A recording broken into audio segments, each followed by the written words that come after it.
Baik, bismillahirrahmanirrahim. Assalamualaikum warahmatullahi wabarakatuh.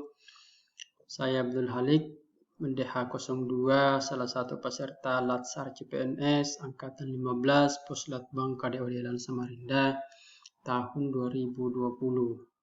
Kali ini saya akan membuat rangkuman dari materi pelayanan publik. Ya. Ini sesuatu yang sangat penting ya. Salah satu materi yang sangat penting dalam Latsar CPNS karena ini akan diaplikasikan atau diimplementasikan ketika kelak sudah terjun langsung ke lapangan atau ke tempat pengabdian kita masing-masing. Dalam hal ini kita sebagai seorang dosen itu akan mengaplikasikan kepada masyarakat atau dalam hal ini ke mahasiswa. Nah, apa itu pelayanan publik? Nah, itu dalam undang-undang nomor 25 tahun 2009 tentang pelayanan publik, yaitu kegiatan atau rangkaian kegiatan ya dalam rangka pemenuhan kebutuhan pelayanan sesuai dengan standar perundang-undangan bagi setiap warga negara dan penduduk atas barang dan jasa atau pelayanan administratif yang disediakan oleh penyelenggara publik ya. Jadi itu pengertian dalam undang-undang. Ya, kemudian ada namanya karakteristik pelayanan. Kemudian ada juga namanya patologi birokrasi. Ya, ada namanya patologi birokrasi yang terdiri dari 5 bagian. Yang pertama adalah patologi yang timbul karena persepsi dan gaya manajerial. Ya, dan gaya manajerial yang biasanya timbul para pejabat lingkungan birokrasi. Kemudian ada juga namanya patologi yang timbul karena kurangnya atau rendahnya pengetahuan dan keterampilan ya para petugas di berbagai kegiatan operasional. Ya, kemudian yang ketiga ada namanya patologi yang timbul karena tindakan para anggota birokrasi yang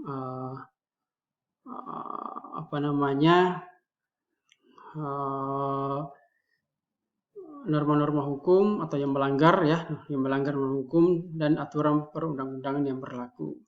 Ya, seperti misalnya kontrak fiktif ya, menerima uang sogokan ya, itu salah satu jenis patologi birokrasi. Yang keempat ada namanya patologi yang dimanifestasikan dalam perilaku para birokrat yang bersifat disfungsional atau negatif. Ya, contoh bertindak sewenang-wenangnya ya, pura-pura sibuk misalnya.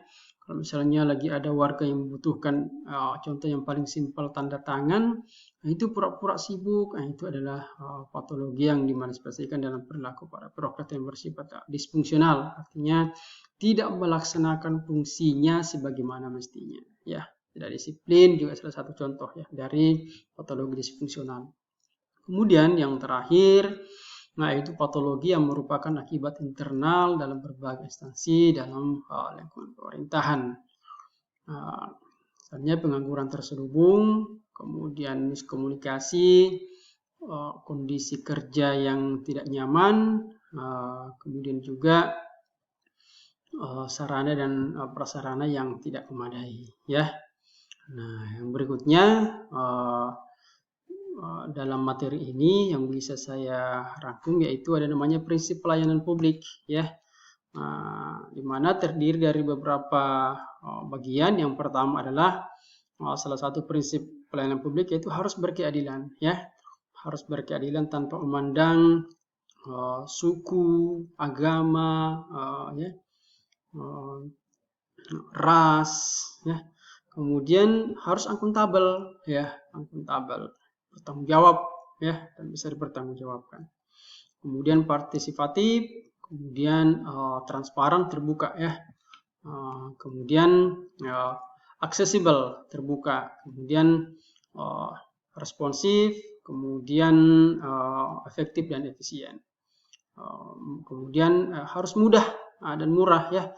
Jangan mungkin yang selama ini image masyarakat terhadap birokrasi kita, ya, terkadang ada pameo di masyarakat, ya, kalau bisa dipermudah, ya, kalau bisa dipersulit, ya kenapa mesti dipermudah, ya kan, itu ya mudah-mudahan pameo itu bisa hilang, ya. Apalagi di kita ini calon ASN harus paham dengan itu, ya. Kemudian yang terakhir adalah tidak diskriminatif, ya, tidak diskriminatif. Nah, kemudian pelayanan publik dalam kerangka aktualisasi calon PNS, ya. Contoh misalnya kalau dalam materi ini, ya,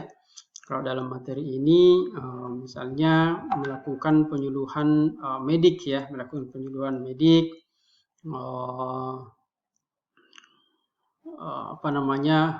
taruhlah yang kasus penyakit yang saat ini lagi merebak di masyarakat, yaitu COVID-19. Ya. Yang kedua yaitu yang pertama adalah yang melakukan penyuluhan, kemudian yang kedua yaitu melakukan kegiatan konseling, ya. Kemudian yang ketiga melakukan kegiatan pendampingan, ya. Kita harus dampingi masyarakat, ya, untuk menangani kasus COVID-19. Kemudian yang keempat yaitu membuat leaflet, ya. Kemudian yang kelima mungkin kegiatan pendataan terhadap masyarakat yang terkonfirmasi. Ya, kemudian dan kegiatan-kegiatan lain yang bisa dilakukan. Kemudian mungkin yang terakhir adalah harus ada laporan. Ya. Nah, itu adalah contoh kasus, ya, contoh kasus yang ada pada materi ini. Nah, seperti apa yang seharusnya kita lakukan atau seperti apa kita harus melakukan sebagai calon ASN tentang pelayanan publik ini? Ya, tentu kita harus menanamkan dalam diri kita, ya, bahwa kita adalah pelayan publik, ya, bukan untuk dilayani, tapi kita adalah pelayan, abdi negara, ya. Namanya abdi negara, ya, tentu melakukan pengabdian terhadap negara. Salah satunya adalah dengan memberikan pelayanan maksimal kepada masyarakat. Contoh kalau di lingkungan kampus, ya, memberikan pelayanan kepada mahasiswa dengan sepenuh hati, sopan santun, ya, tanpa melupakan nilai-nilai aneka, ya, itu pun juga dari mahasiswa. Karena dengan terjalinnya hubungan kinerja yang bagus, maka apa yang kita harapkan itu akan tercapai. Saya kira dari saya cukup tentang rangkuman materi dari pelayanan publik. Semoga bermanfaat. Sekian, terima kasih. Assalamualaikum warahmatullahi wabarakatuh.